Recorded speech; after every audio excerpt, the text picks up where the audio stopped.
I cannot damn well believe you. What's the deal with that beat-up piece of crap house? I can't believe you fooled me like this. Right, Wendy, how did I fool you? Look, I'm so confused. What the hell's gotten into you? Flipping out and storming back home like that all of a sudden? And that's not all. You think just because the yard of the abandoned house next door was full of empty buckets gives you any damn right to pour the rainwater in them all over me? I stink because of you. There was mud and all kinds of nasty stuff in there. And there's such a thing as a line, and you crossed it. And what's beat-up piece of crap house supposed to mean? I'll call a spade, and a beat-up piece of crap house a beat-up piece of crap house. That fancy watch your mom bought you to celebrate you getting a job, that exotic tie pin your grandpa got you, those old Victorian fountain pen collections your dad keeps. Granted, they're not the typical luxuries you associate with wealth, but when I stopped to think about it, I realized they must have actually been pretty expensive. You don't see stuff like that every day, right? So I concluded your family must be rich. But then when we actually drive over to meet them, far from my expectations of a magnificent, stately home, I find nothing but a beat-up piece of crap house that looks ready to fall apart any second. What the hell is with you?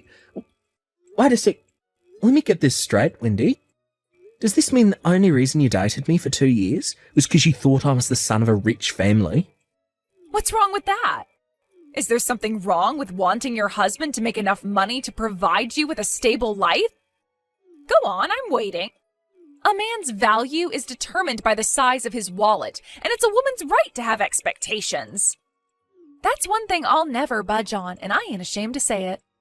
I'm not going to try and invalidate your views, because there are as many different ways of thinking as there are people in the world. But I have to draw the line at pretending you want to meet my parents as a pretext to scope out how much money they have. I only brought you along because I thought you were excited to meet them. What's worse, you barely even looked at the place for 5 minutes before deciding it wasn't up to whatever your standards is for what my parents' house is supposed to look like.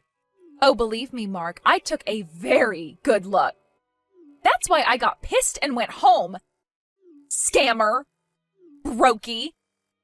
I don't understand you at all. No, I'm the one who doesn't understand you poverty-stricken broke loser. Me and you are so done. I'm breaking up with you.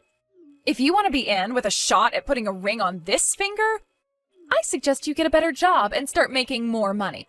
Oopsie, my bad. That's not going to be possible, is it? Who am I trying to fool?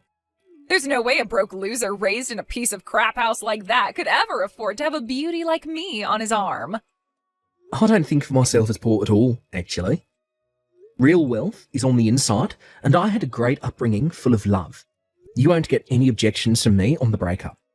Real wealth is on the inside? Oh, God, what kind of fairy tales did those broke-ass parents of yours raise you on? Cringe! Wait, what? You don't care that I'm breaking up with you? Not in the least. It seems like you've been making all kinds of crazy misunderstandings about me, but one thing is for sure, our views on the world are totally different. Turn into a freaking fire-breathing dragon as soon as you see something you don't like. And what's more, to top it off, you pour a bucket of water over my head. How could I possibly spend the rest of my life with someone like you? You're right. All right, well, that's that then. I want the 2 years I just wasted with you back. I have never been so wrong about someone in my life. See ya, you sad, pitiful, tragic, broke loser.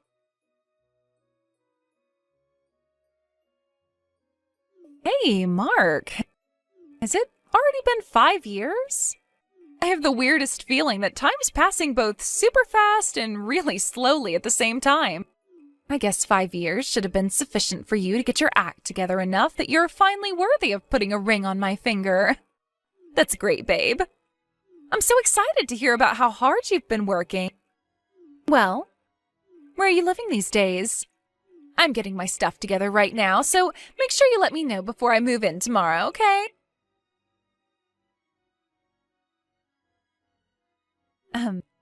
Mark? Like, hello? You gonna reply sometime? Tell me where you live already. You're not gonna leave your favorite person in the whole wide world hanging like this, are ya? After I so kindly went out of my way to message you after all this time?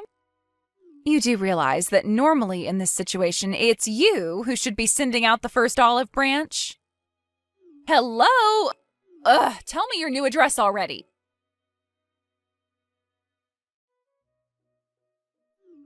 Hello? Why won't you reply to me? Ugh! I know you can see my messages because they all have the little tick mark on them. It's time to man up. Marky Mark, hurry and tell me your address before I die of old age. By the way, I decided to go check out that beat-up piece of crap old house to see if you or your folks were still around. I was hoping maybe you were super rich now and it had been knocked down and had a big lavish mansion built in its place, you know, across the whole area where those abandoned houses used to be. But sheesh, I was so disappointed when I realized it was just some regular detached house. Plus, I could see some young family through the window of what used to be your mom and dad's place. So, putting two and two together, I guess you all moved away? Hurry up and tell me your new address now! Now! Ugh! Why won't you answer my messages? Do you want to get back with me, don't you? Address! Now! Fast! God damn it. What the hell do you want? Aha! Mark! You're alive. Finally replied, my sweet darling. So, where do you live? I'm ready to move into your mansion and become part of the upper class. It's finally my turn to join the ranks of society's chosen few. I've no idea what you're talking about. You do know we broke up, don't you? Sure, maybe we did break up, but you want to get back with me, right? And what could possibly make you think that? Haven't you heard about all the rumors from our old classmates? Rumours? I saw the article online.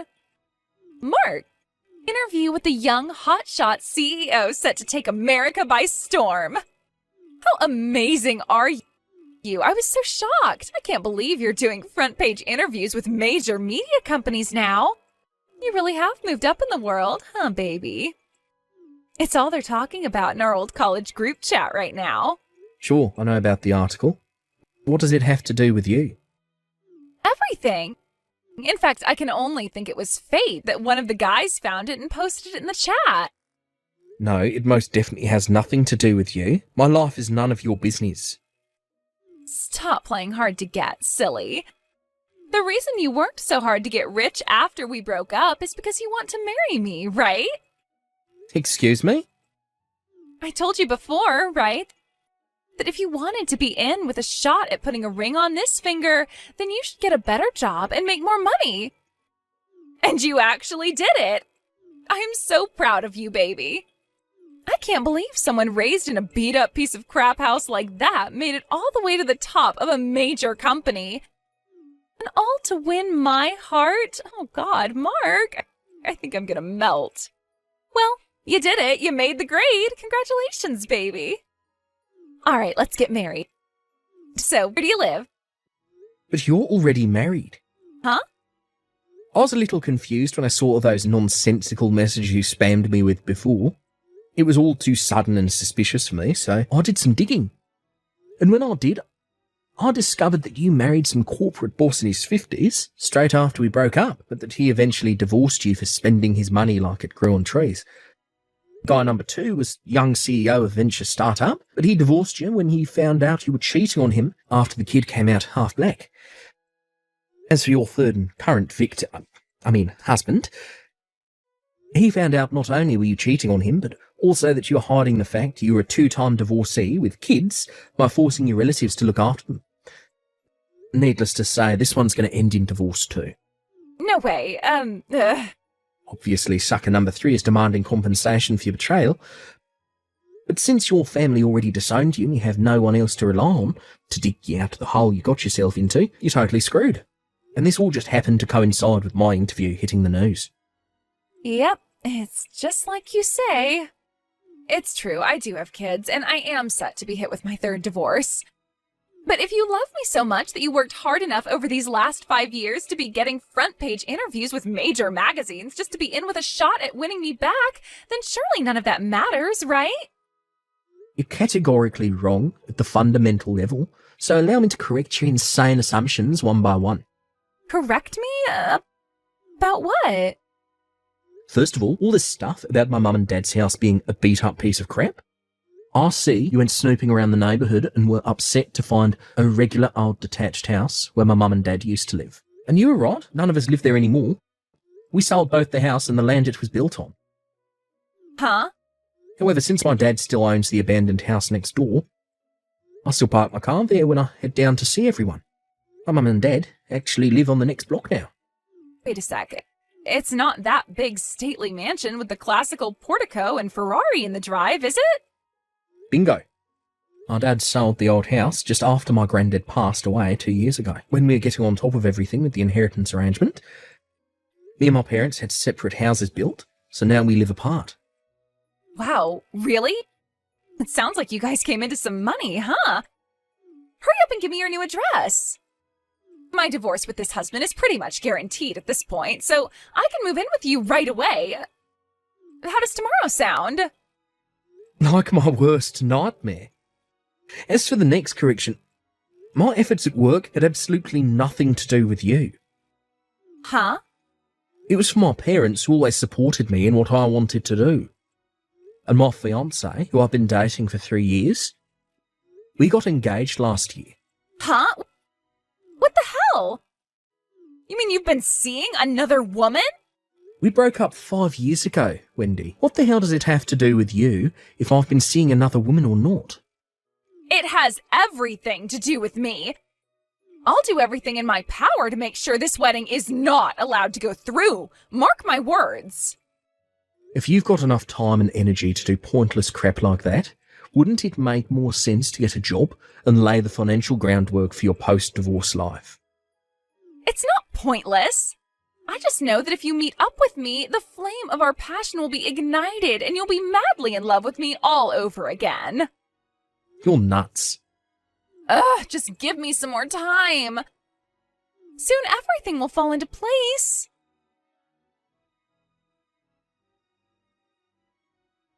Mark, what's going on here? Are you telling me this isn't your wedding? Huh? Wedding? What are you talking about? I saw on your Insta page about a wedding today. I don't have an Insta page. Huh? My friends try and get me to use it all the time, but as far as I can tell, it's a waste of time and a productivity killer. My responsibilities as CEO are much more important than using some app.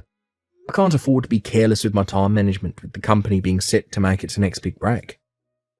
And I don't see why I'd run the risk of one of our competitors picking up on my posts, or worse, ending up with an internet pitchfork mob after me over something stupid. Whose Insta was I looking at then? I don't know. Someone with the same name as me? Huh? I don't know then. No way. Is it really not you? You're not just playing hard to get like you always used to. Does the account have my face on it? Well, no. It's actually impressive you were so convinced it was me that you were wrong. Begging you, please. I just went to the wrong couple's wedding. Excuse me? You did what now? I was sure this Insta making all these wedding posts belonged to you, and they kept making posts with detailed info on the date and venue. I figured that was your romantic way of inviting me. But when I barged into the chapel in my wedding dress, I didn't recognize anybody. There was just some random couple standing at the altar, and everyone was staring at me. Ugh. It was horrible. They said I ruined their wedding, and now they're claiming I owe them money? How crazy is that? They say if I don't pay them compensation and cover the costs of the wedding, they'll take me to court. Are you a complete moron? Actually, don't answer that. What makes you think I'd help you? You're the one who ruined your own life by barging into a stranger's wedding, based on some nonsensical, deluded assumption. None of this crap has anything to do with me. Oh my god. You'd throw your fiancé away like this? Really? You still saying that? My fiancée is a different woman. And to be more precise, we're actually already married. Wait, what? We got married at the end of last month. She's not my fiancée, she's my wife. Last month? But you didn't tell me about it. Did I need to? Oh my god. Oh, give me a break already, Wendy. I'm so sick and tired of your crap, it's hard to put into words. This conversation is over. Bye. No, wait.